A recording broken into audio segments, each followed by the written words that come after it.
চলতি বছর প্রায় কোটি টাকা ক্ষতির মুখে দার্জিলিং হিমালয়ান রেলওয়ে কর্তৃপক্ষ। গত মাসের মাঝামাঝি সময় থেকেই দার্জিলিংগামী টয় ট্রেন পরিষেবা নিয়ে দোলাচল চলছে। মাঝে একবার বিভিন্ন জায়গায় লাইনে ধসের কারণে ট্রেন চলাচল বন্ধ হয়ে যায়। এরপর ধস সরিয়ে ট্রেন চালু করতেই টানা বৃষ্টির জন্য পাগলাঝোড়ের কাছে বড় ধরনের ধস নামে, রাস্তার একাংশ ধসে যায়, যে কারণে টয় ট্রেন চলাচল বন্ধ করে দিতে হয়। সেই থেকে বন্ধ হয়ে রয়েছে দার্জিলিংগামী টয় ট্রেন পরিষেবা।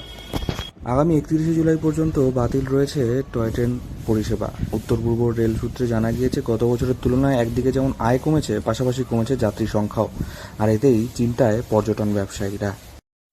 আমাদের কাছে যা খবর আছে, প্রায় 80 লাখ থেকে 1 কোটি টাকার মতো এবার ডিএচআর এর লস। এইবার তার কারণও অনেক আছে। পাহাড়, একে তো অতিবৃষ্টির কারণে পাহাড়ে প্রচুর ধস। এইবার খবর মাধ্যমে, প্রচার মাধ্যমে এমন খবর দিয়েছে যে সিকিমের রাস্তায় ধস, মানে বাইরের সবাই ভাবছে হয়তো পুরো পাহাড়েই ধস, অ্যাকচুয়ালি তা ছিল না। তাও দার্জিলিং এর কিছু কিছু জায়গায় রেল লাইনে, আমাদের টয় ট্রেনের রেল লাইনে ধস করেছে। তার জন্য পর্যটন সংখ্যা অনেকই কমে গেছে, আগের তুলনায় অনেক কমে গেছে। পরিষেবা তো বন্ধই ছিল, আর খালি বোধহয় আমাদের পাহাড়ের জয় রাইডটাই চালু ছিল, বাকি এই নিচ থেকে যে পাহাড়ে যাওয়ার সেটা সম্পূর্ণটাই বন্ধ ছিল। এখন এখন তো আপাতত তো আমার তো মনে হয় না কিছু করা আছে, কারণ তিনদরিয়া, পাগলাঝোড়া এইসব জায়গায় যে ধস আছে, সেই ধস রিপেয়ার হবে, তারপরে গাড়ি আবার উপরে উঠবে। ততদিন তো পর্যন্ত মনে হয় না হবে না। তারপরে উত্তর পূর্ব রেলওয়ে সীমান্তের মুখ্য জনসংযোগ আধিকারিক সব্যসাচী দের কথায়, চলতি বছরে গত বছরের তুলনায় আয় কম হয়েছে, কারণ এবছর লোকসভা নির্বাচন ছিল।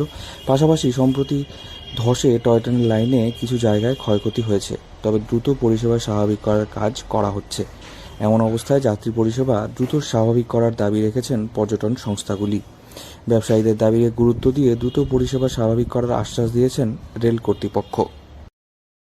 হবে না। তারপরে সামনে দুর্গাপূজা আসছে, দুর্গাপূজা এটা মেকআপ হয়ে যাবে আশা করি। আমাদের কাছে তো এনকোয়ারি আছে দুর্গাপুজোতে প্রচুর, দুর্গাপুজোতে এটা মেকআপ হয়ে যাবে। আমরা তো ডিএচআর এর কাছে অবশ্যই আমরা আবেদন রাখবো আপনাদের হয়ে, যে ট্রেন, টয় ট্রেন পরিষেবা যেন অবশ্যই চালু রাখে, যে কোনো মূল্যে চালু রাখতে হবে।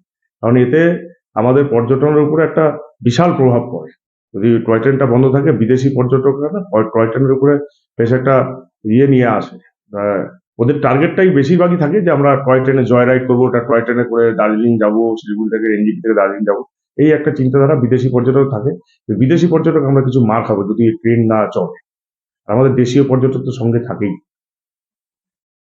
এ বিষয়ে eastern Himalayan travel and tour operator অ্যাসোসিয়েশনের মুখ্য উপদেষ্টা দেবাশিস মৈত্র বলেন যে, গত বছর প্রথম 6 মাসে ডিএচআরের যা আয় হয়েছিল, এবার অন্তত 80 লক্ষ টাকা কম হয়েছে। তার কারণ হিসেবে পরিষেবা ব্যাঘাত হওয়াই অন্যতম কারণ। টানা বৃষ্টিতে পাহাড়ের ধস পর্যটকদের মধ্যে একটা আতঙ্ক ছড়িয়েছিল, যে কারণে পর্যটকরা কম এসছে। তবে সামনে পুজোর মরশুম, আমরা চাই রেল কর্তৃপক্ষ দ্রুত পরিষেবা স্বাভাবিক করুক। শিলিগুড়ি থেকে অনির্বাণ রায় রিপোর্ট, লোকাল 18 বাংলা।